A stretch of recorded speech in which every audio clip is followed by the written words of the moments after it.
بسم الله الرحمن الرحيم. السلام عليكم ورحمة الله وبركاته.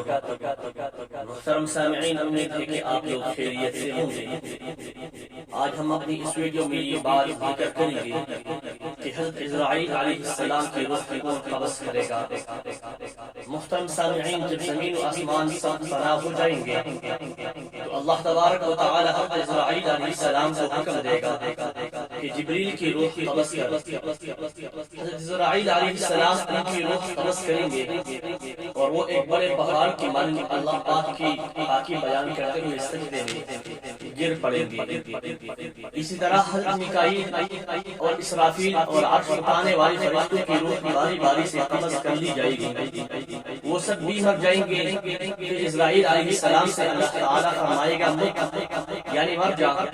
وہ بھی ایک پہاڑ، بڑے پہاڑ کی مانند تسبیح کرتے ہوئے سجدے میں گر پڑیں گے اور مر جائیں گے۔ اللہ تبارک و تعالیٰ کی بارگاہ میں عاجزانہ دعا ہے کہ اللہ تبارک و تعالیٰ تمام عالم اسلام کی خاتمہ بالایمان فرمائے۔ آمین والسلام۔